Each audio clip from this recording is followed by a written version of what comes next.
Sebab itu kami tidak lagi menilai seorang juga pun menurut ukuran manusia. Dan jika kami pernah menilai Kristus menurut ukuran manusia, sekarang kami tidak lagi menilainya demikian. Jadi siapa yang ada di dalam Kristus, ia adalah ciptaan baru. Yang lama sudah berlalu, sesungguhnya yang baru sudah datang. Dan semuanya ini dari Allah, yang dengan perantaraan Kristus telah mendamaikan kita dengan dirinya, dan yang telah mempercayakan pelayanan pendamaian itu kepada kami. Sebab Allah mendamaikan dunia dengan dirinya oleh Kristus dengan tidak memperhitungkan pelanggaran mereka. Ia telah mempercayakan berita pendamaian itu kepada kami. Jadi kami ini adalah utusan-utusan Kristus. Seakan-akan Allah menasihati kamu dengan perantaraan kami. Dalam nama Kristus kami meminta kepadamu. Berilah dirimu didamaikan dengan Allah. Dia yang tidak mengenal dosa telah dibuatnya menjadi dosa karena kita, supaya dalam Dia kita dibenarkan oleh Allah. Ketika bicara tentang hidup baru di dalam Kristus, kalau kita baca surat-surat Paulus bicara tentang metanoia, pembaharuan budi. Dan di surat kepada jemaat di Korintus, kita nggak perlu bahas lagi tentang jemaat Korintus karena udah sering ya kita bahas jemaat Korintus. Nah, tapi saya mau mengajak kita untuk melihat Paulus bicara apa sebenarnya tentang hal ini. Karena ada satu detail kecil yang terlewatkan seringkali kita lupa membahasnya, sehingga ayat ini kemudian menjadi seperti klise gitu ya. 2 Korintus 5 ayat 17, oh ya bertobat itu berarti 2 Korintus 5 ayat 17. Tapi coba kita lihat, Paulus mengatakan di ayat 16 tadi, kami tidak lagi menilai seorang juga pun menurut ukuran manusia. Teman-teman, ketika ketemu orang baru, apa yang paling teman-teman lihat pertama kali? Kalau pertama kali ketemu, kita menilai, kita nilai orang ini baik atau tidak, orang ini seperti apa. Setiap kita punya kriteria masing-masing. Kita sebagai manusia, di kepala kita ada kriteria, ada standar dan ada syarat dan ketentuan, ada kriteria. Menilai orang kita punya kriteria, dan itu kita dapatkan dari pendidikan kita, dari bagaimana kita dibesarkan, dari nilai-nilai yang tertanam di dalam hidup kita. Dan dengan kriteria di kepala kita, kita memilih teman. Kita punya kriteria di kepala kita menilai orang dari macam-macam hal jasmani. Satu hal tapi kata kuncinya adalah hal jasmani. Yang Paulus maksud dengan ukuran manusia itu adalah hal jasmani. Segala sesuatu yang jasmani. Sebelum bertemu dengan Yesus, sebelum bertemu dengan kasih karunia Allah, Paulus juga menilai orang dari ukuran jasmani, dari ukuran manusia. Paulus menilai orang dari segala hal yang jasmani. Apa sih yang jasmani? Segala hal yang jasmani adalah segala hal yang akan habis dalam hidup ini. Itu definisi yang jasmani. Semua yang akan hilang setelah kita mati. Itu jasmani. Tapi Paulus bilang, kami tidak lagi menilai seorang juga pun menurut ukuran manusia. Setelah dia bertemu dengan kasih karunia Allah, dia tidak lagi menilai orang dengan ukuran jasmani. Ukuran yang akan habis setelah kita mati. Nah ini jadi teguran yang keras bagi kita orang Kristen hari ini. Apalagi kita mau jadi murid Yesus. Murid Yesus tidak menilai orang dengan ukuran manusia. Murid Yesus tidak menilai orang dengan syarat dan ketentuan jasmani. Tidak menilai orang dengan syarat dan ketentuan yang akan habis di dunia ini. Kita gak menilai orang karena dia ganteng, karena dia kaya, karena dia pintar ngomong, bahkan karena dia pintar nyanyi. Kita gak boleh menilai itu. Kita menilai orang dengan ukuran Kristus. Bahkan Paulus bilang, jika kami dulu pernah menilai Kristus menurut ukuran manusia, sekarang kami tidak lagi menilainya demikian. Oke, poin yang pertama tadi udah ya. Kalau kita menyambut Kristus, kita belajar untuk tidak menilai orang dengan ukuran manusia. Ini gak akan mudah. Karena pikiran kita sudah begitu tertanam di pikiran kita hal-hal yang jasmani. Susah untuk mengabaikannya dan menggantinya dengan ukuran yang tidak jasmani, ukuran yang rohani, spiritual, ukuran yang tidak akan habis ketika kita mati pun. Tapi Paulus bilang lagi, poin yang kedua adalah Paulus dulu menilai Kristus dengan ukuran manusia. Nah, ini menarik teman-teman. Minggu yang lalu Yesus ngomong ke orang banyak yang berduyun-duyun datang kepadanya, kalian mau ikut aku? Mau ikut aku? Kalian harus lepaskan semua dulu, baru bisa ikut aku. Benci saudara-saudaramu dulu, benci orang tuamu dulu. Jadikan aku prioritas utama, baru ikut aku. Kenapa Yesus ngomong begitu? Karena orang banyak menilai Kristus dengan ukuran manusia. Mereka menilai Kristus dengan pikiran jasmani. Mereka menilai Kristus dengan ukuran kenyang, ukuran sembuh dari penyakit, dengan ukuran diberkati usahanya. Bagi Paulus, Kristus itu musuh. Kenapa? Karena dia menentang standar yang dibuat oleh ahli-ahli Taurat.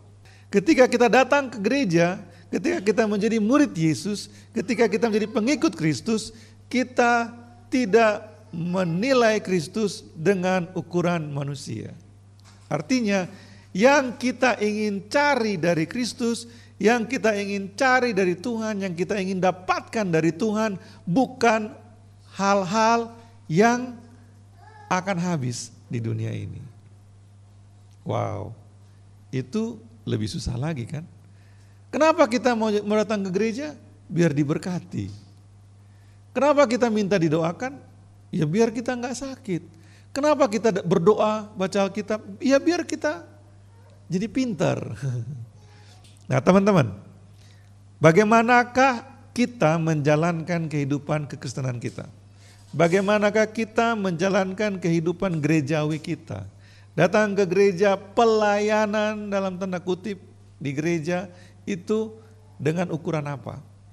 Kalau kita memakai ukuran manusia, kita belum menyambut kasih karunia.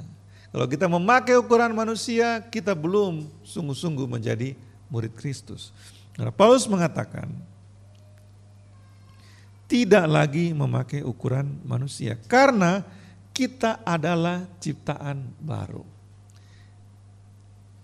Di dalam Kristus, kita adalah ciptaan baru. Yang lama sudah berlalu, yang baru sudah datang. Kata ciptaan, kata yang dipakai itu adalah seperti sesuatu dibuat ulang, recreated. Seperti tukang periuk membuat bejana dari tanah liat. Setelah dia bentuk ternyata jelek, dihancurin lagi, dibikin jadi tanah lagi, lalu dibangun baru. Itu recreated, diciptakan kembali. Ketika kita menyambut Kristus, menerima kasih karunia Allah, menjadi murid Kristus, apanya yang diciptakan kembali teman-teman? Cara berpikir kita recreated, metanoia. Cara berpikir kita diubah menjadi baru, diganti cara berpikirnya. Standar nilai kita, impian-impian kita diganti. Bukan berarti kita nggak bermimpi untuk lulus dengan IPK 4,0, bukan. Boleh, tetapi alasannya yang berubah. Alasannya dulu karena gengsi atau mau pamer, itu berubah, itu hilang semua. Semua alasan yang jasmani diganti dengan alasan yang surgawi, yang heavenly. Untuk kemuliaan Tuhan, untuk kasih Allah dinyatakan, dan untuk jiwa-jiwa diselamatkan. Karena itu teman-teman, menjadi Kristen itu bukan perkara sederhana sebenarnya. Kalau sekarang ini karena kata kasih karunia, orang berpikir menjadi Kristen itu gampang sekali. Itu salah besar. Karena di zaman gereja mula-mula, di zaman Paulus, menjadi Kristen itu taruhannya nyawa. Bahkan kehilangan segala sesuatu. Kehilangan keluarga, kehilangan teman, kehilangan pekerjaan, kehilangan nyawa. Tetapi orang-orang di zaman itu mau tetap mengikut Kristus. Kenapa? Karena meskipun mereka kehilangan itu, mereka tahu mereka dapatkan sesuatu yang lain. Apa itu? Sesuatu yang heavenly, sesuatu yang surgawi, bukan jasmani. Apa itu yang surgawi dan bukan jasmani, Pak? Ada yang protes, masa sih kita gak menikmati apa-apa di dunia ini? Masa sih kita cuma susah-susah aja di dunia ini? Kalau masih bertanya seperti itu, berarti memang pikirannya belum berubah. Belum terjadi metanoia. Definisikan menikmati. Kenikmatan itu apa sih teman-teman? Teman-teman menikmati makan enak? Yang paling menyakitkan dari makanan kesukaan kita adalah teman-teman, itu habis. Nah, kenikmatan teman-teman, kenikmatan jasmani, apapun yang engkau ingin nikmati di dunia ini, itu habis. Kemarin di Komsel Pemuda kan ditanyakan kalau tinggal seminggu lagi umurnya mau ngapain. Nah itu menunjukkan pikiranmu. Sudah metanoia belum? Jemaat mula-mula kehilangan banyak ketika mereka menyambut Yesus. Tapi mereka tetap menyambut Yesus. Kita harus tanya sama mereka, kenapa masih mau? Walaupun menderita seperti itu, kenapa masih mau? Mereka beribadah hari Minggu teman-teman. Hari Minggu itu jemaat mula-mula gak lakukan yang lain, hanya ibadah aja. Dari subuh mereka udah kumpul sampai matahari terbenam. Baru mereka pulang. Hari itu hanya untuk Tuhan aja. Padahal resikonya besar sekali. Kalau mereka ketahuan Kristen, mereka dibunuh. Dibunuhnya juga bukan langsung dibunuh, dianiaya dulu, disiksa dulu, baru dibunuh. Kenapa mereka mau teman-teman? Apa yang begitu nikmat dari menjadi pengikut Kristus, sehingga orang-orang itu mau menjadi pengikut Kristus? Itu perlu kita tanyakan. Makanya saya tanya, kenikmatan itu apa teman-teman? Karena semua yang kita nikmati secara jasmani akan habis. Punya cowok ganteng, itu juga akan habis. Kegantengan akan memudar, kecantikan akan memudar. Kekayaan juga gak dibawa mati teman-teman. Karena kita datang telanjang, kita pulang telanjang. Kita gak bawa apa-apa. Nah Paulus bilang, ketika kita di dalam Kristus, ukuran kita bukan lagi ukuran manusia. Lalu ukuran apa? Ukuran apa teman-teman yang menjadi kenikmatan bagi kita? Ukuran apa yang menjadi kebahagiaan bagi kita? Di dalam Kristus kita semua recreated, ciptaan baru. Wajah kita gak berubah, fisik kita gak berubah, tempat tinggal kita gak berubah, tapi ini kita harusnya diciptakan kembali. Dan kita mulai melihat orang dengan cara Tuhan melihatnya. Dan kita mulai melihat hidup kita dengan cara Tuhan melihatnya. Diri kita, tubuh kita, waktu kita, hidup ini dengan cara Tuhan melihatnya. Tuhan melihatnya bagaimana teman-teman? Yesus mengatakan, damai sejahtera-Ku kuberikan kepadamu. Damai sejahtera yang dunia tidak bisa berikan. My peace I give unto you. Kata peace, Irene dalam bahasa Yunaninya. Itu padanannya shalom dalam bahasa Ibrani. Damai-Ku kuberikan kepadamu dan itu tidak bisa diberikan oleh dunia. Damai itu adalah, kalau digambarkan damai yang Yesus maksud, itu seperti kedamaian ketika badai datang, badai tofan datang, anak Raja Wali berada di bawah naungan sayap induknya. Itu damai, teman. Itu shalom yang Tuhan berikan. Badai tofan datang tapi kita aman dalam kepak sayap Tuhan. Yang Tuhan berikan kepada kita dalam hidup ini teman-teman, bukan uang banyak yang pertama-tama Dia berikan. Yang pertama-tama dia berikan adalah damai, bahkan ketika uangnya pas-pasan. Yang dia berikan adalah rasa aman ketika di dalam peperangan. Yang dia berikan adalah rasa tenang ketika pinggang udah mulai kalah. Teman-teman, semua yang kita anggap nikmat dan berharga itu akan berlalu, teman-teman. Itu akan berlalu. Pulang kampung bagi banyak orang itu senang ya. Tapi itu juga bisa menyakitkan, teman-teman. Semua yang nikmat di dunia ini akan habis. Karena itu jangan mencintai dunia ini. Dunia ini akan berlalu. Saya nggak sedang fatalistis, teman-teman. Saya nggak ngajak kita untuk ayo mati aja gitu, enggak. Saya mengajak kita untuk memandang hidup ini dengan cara pandang yang benar. Supaya kita jangan terjebak pada hal-hal yang akan binasa. Supaya kita jangan habiskan uang kita, tenaga kita, energi kita, pikiran kita dengan hal-hal yang akan binasa. Kita perlu pikirkan hidup di dunia ini, tapi taruh pada porsinya, jangan berlebihan. Jadi teman-teman, ini harus berubah. Dalam pelayanan juga, apa sih definisi gereja yang berkenan kepada Tuhan? Gereja yang keren, jangan berkenan dulu. Apa sih gereja yang keren itu? Orang dunia pakai ukuran dunia untuk menganggap sesuatu yang keren. Kalau di panggung bernyanyi ya dilihat suaranya harus keren gitu. Tapi Tuhan melihat apanya? Tuhan melihat hati hidup yang menyembah.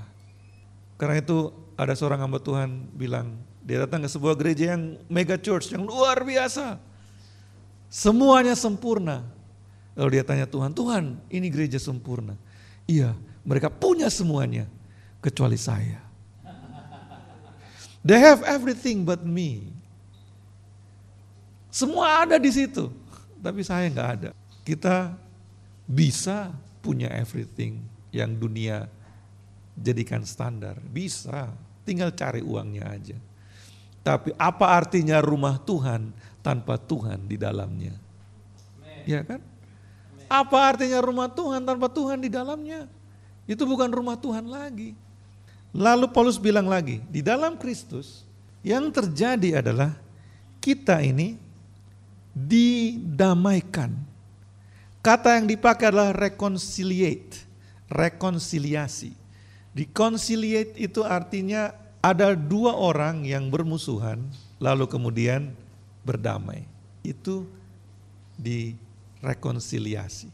Nah, Paulus bilang di dalam Kristus kita direkonsiliasi dengan Allah, diperdamaikan. Artinya sebelum kasih karunia kita musuhan dengan Allah. Banyak orang di dunia ini salah pilih musuh. Dia pilih bermusuhan dengan siapa? Bermusuhannya dengan Allah. Jangan salah pilih musuh dalam hidupmu, teman-teman. Yesus bilang engkau tidak bisa mengabdi kepada dua Tuhan. Mamon atau Allah. Kalau engkau memilih mamon, engkau menjadi musuh Allah. Dalam hidup ini, kita bisa salah pilih musuh. Kalau kita salah pilih musuh, hancur kita. Tapi bodohnya manusia, ketika ditawarkan untuk pilih Allah atau mamon, kebanyakan kita justru tidak memilih Allah. Kita memilih untuk bermusuhan dengan siapa? Dengan yang punya alam semesta ini. Kasih karunia mendamaikan kita dengan Allah. Syukur kepada Allah. Karena itu, teman-teman, jangan lakukan sebaliknya. Jangan bermusuhan dengan Allah. Apa yang telah didamaikan oleh Kristus, jangan kita buang hanya karena ukuran manusiawi. Jangan kita buang hanya demi segepok uang. Jangan kita buang hanya demi hal yang akan habis di dunia ini. Karena yang Kristus lakukan adalah mendamaikan kita. Membuat kita bukan lagi musuhnya Allah. Dengan kasih karunia kita temenan dengan Tuhan. Sahabat, Yesus mengatakan. Bahkan anak yang tersayang. Lalu setelah itu apa? Setelah itu dikatakan dia 20, kami ini adalah utusan Kristus. Menjadi duta, ambassador, duta Kristus. Teman-teman, ketika kita menyambut kasih karunia, ketika kita didamaikan dengan Allah, Allah berikan pekerjaan untuk kita kerjakan.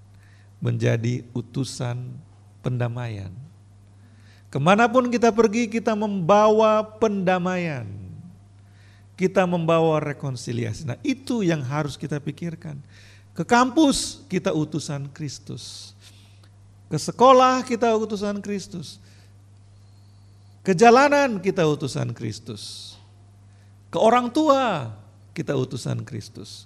Kita membawa pendamaian. Kita membawa rekonsiliasi dengan Allah.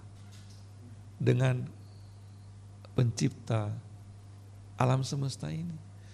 Artinya apa? Setiap orang yang kita temui harus menemukan bahwa Allah mengasihi dia.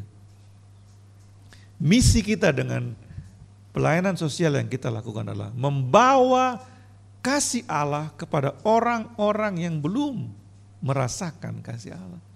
Dengan cara apa? Dengan memberikan diri kita, hidup kita sebagai utusan Allah, utusan damai itu. Sehingga ketika kita bekerja dengan segenap hati, segenap jiwa dan raga kita. Bagaimana dengan hidupmu hari ini? Saya mau selesaikan dengan hal ini. Kembali ke realita. Kalau ngomong soal heavenly, yang surgawi, wow rasanya memang ya itulah yang benar. Itu kan? Gak ada yang berani bantah kalau ngomong seperti itu. Tapi setelah itu, kemudian kita akan lihat realita. Realitanya kita perlu uang, realitanya gaji kita gak cukup, realitanya kita sakit, realitanya ada banyak hal yang jadi masalah dalam hidup kita. Kalau kita hanya mau memikirkan Allah saja,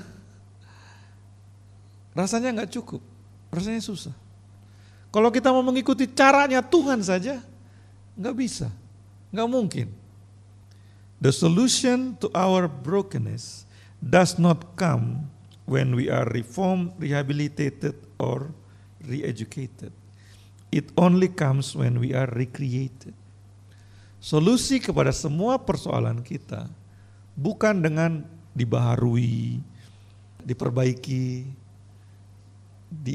diajari yang baru, bukan. Solusinya adalah metanoia. Cara berpikir kita harus benar-benar berubah. Tanpa memberikan cara berpikir kita berubah, kita akan terus mengalami masalah. Tapi untuk mengalami metanoia teman-teman itu gak bisa instan. Itu butuh latihan terus menerus. Butuh perjuangan terus menerus. Nah metanoia teman-teman, cara berpikir yang berubah adalah tahu itu benar dan mau berjuang untuk melakukannya. Berjuang untuk melakukannya itu sakit teman-teman. Karena ada pengorbanan yang harus dilakukan. Itu enak tapi enggak, saya enggak boleh makan. Kalau makan darah tinggi saya. Begitu kan? Teman-teman masih muda jadi enggak, pergumulannya bukan itu. Pergumulannya kalau saya makan itu uang bulanannya enggak cukup. Ya jangan makan. Dan kalau enggak makan nanti besok juga akan tertolong dari persoalan tekanan darah tinggi, diabetes, dan macam-macam. Yang bikin kita enggak sehat sebenarnya pikiran kita. Masa sih udah kerja kok masuk makannya cuma tempe gitu. Itu pikirannya enggak sehat. Gengsi, ego, mau pamer. Metanoia, recreated, dimulai dari di sini. Tapi untuk ini berubah teman-teman, perlu kerja keras teman-teman.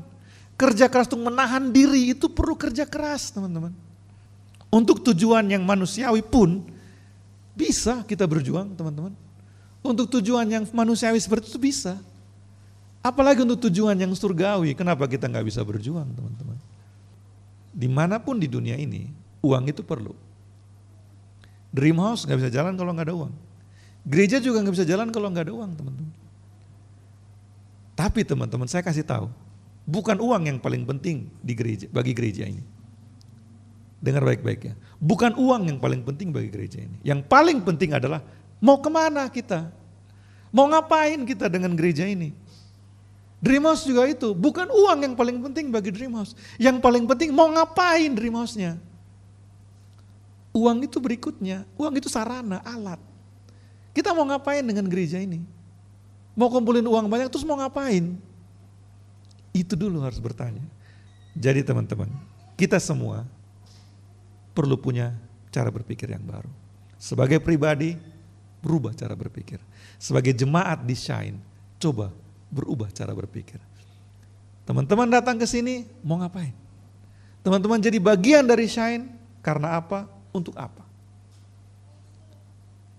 Pikirkan itu, lalu kita mulai baru sama-sama. Untuk Tuhan yang telah memberikan nyawanya bagi kita itu.